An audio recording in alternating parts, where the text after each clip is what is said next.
PTI का असल think tank Israel में मौजूद है। टॉम स्वाजी नामी सहूनी इमरान से मिलने पाकिस्तान आएगा, जमायमा से क्या ताल्लुक, तहलका खेज इंकशाफ। कॉलम निगार ऐसे जाहिद अपने कॉलम में पाकिस्तान तहरीक इंसाफ और इमरान खान की तर्ज सियासत को मुल्क दुश्मनी से जोड़ते हुए लिखते हैं कि सिंध के वजीर इत्तलात शर्जील मेमन ने इंकशाफ किया है कि पीटीआई का असल थिंक टैंक इसराइल में मौजूद है। उन्होंने इस बारे में 2 इसराइली अखबारों में बानी पीटीआई के बारे में शाये शुदा मज़ामीन का भी हवाला दिया।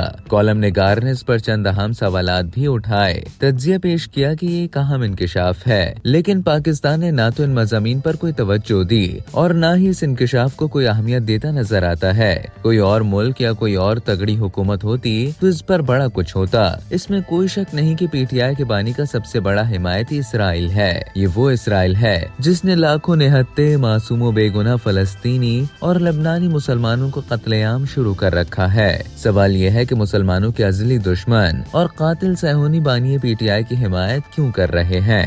इस पर दुनिया भर के मुसलमानों और बिलखुसूस पाकिस्तान के मुसलमानों को, चाहे वो दुनिया में कहीं भी रहते हो, आवाज उठाना चाहिए। मजहबी हल्के क्यों इस अहम तरीन मामले पर खामोश हैं। अमेरिका, बरतानिया और बाज यूरोपीय ममालिक खुलकर सहूनियों की सिफारती, माली और दिफाई मदद कर रहे हैं और वही सहूनी बानी पीटीआई की खुलकर हिमायत कर रहे हैं। इसमें क्या पोशीदा रह गया है कि मुसलमानों का कातिल और दुश्मन जब किसी शख्स की जो पाकिस्तानी भी हो और मुसलमान भी हो हिमायत और मदद करता हो तो ऐसे मुसलमान और पाकिस्तानी को क्या समझा जाए। दूसरी बात ये कि इसराइली किसी पाकिस्तानी और मुसलमान की हिमायत आखिर क्यों करते हैं। क्या कोई मुसलमान इसका जवाब देगा। कॉलम निगार ने दावा करते हुए लिखा कि एक यहूदी पैरोकार है जिसका नाम टॉम स्वाजी है, जो कि मुबैना तौर पर इस थिंक टैंक का अहम रुकन है, जिसका इंकशाफ सूबाई वजीर इत्तलात शर्जील मेमन ने किया है। जराये के मुताबिक पीटीआई के एहतजाजी शरंगेजी के मंसूबा साज भी वही सहूनी है जो बानी पीटीआई और इस जमात को बतौर मोहरा इस्तेमाल करके पाकिस्तान को कमजोर करना चाहते हैं। भारत भी इसमें शरीक और सहूलतकार है। हो सकता है कि बानी पीटीआई किसी जादू वगैरह के जेर असर इस तरफ सोचने से कासिर हो कि वो उस शाख को काटने की कोशिश कर रहे हैं जिस पर खुद उनका आशियाना है, या वो शैतान के बनाए सब्ज बाग देखकर बहक रहे हो।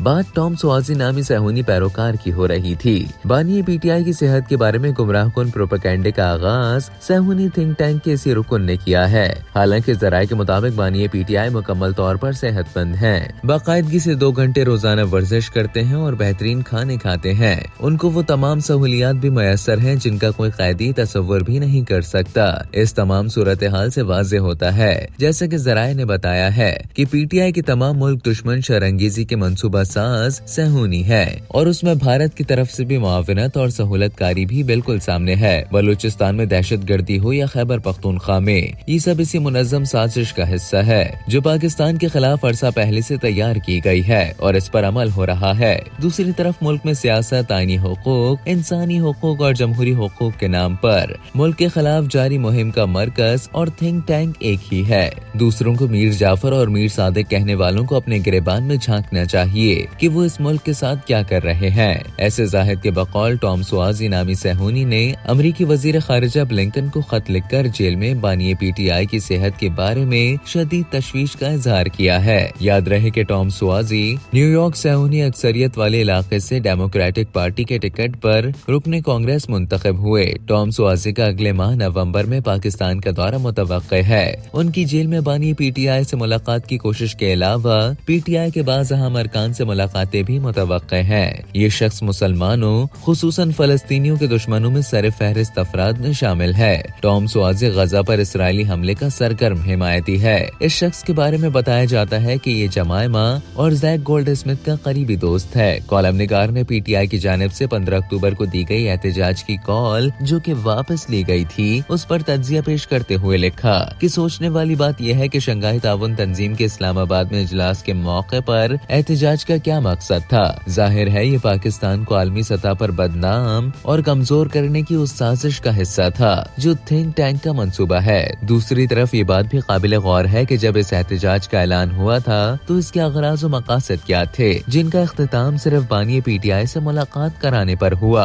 ये तमाम हिदायत बाहर से मौसूल होती हैं और यहाँ के बेचारे उन पर अमल करने पर मजबूर होते हैं। ये बात अगर मुबैना तौर पर इस कमजोर तरीन हुकूमत को मालूम नहीं तो बदकिस्मती है कि अब पीटीआई की कॉल पर सिवाय दिहाड़ीदारों के कोई भी किसी एहतजाज में शामिल नहीं होता। पंजाब जैसे बड़े सूबे से 2-3 हजार अफराद का निकलना तो किसी भी सियासी जमात की तौहीन के मुतरादिफ है। इसलिए पीटीआई का दारोमदार सिर्फ केपीके पर है और अब किसी ने निकलना नहीं। लेकिन गीदड़ भपकियों से डरती हुकूमत का क्या किया जाए।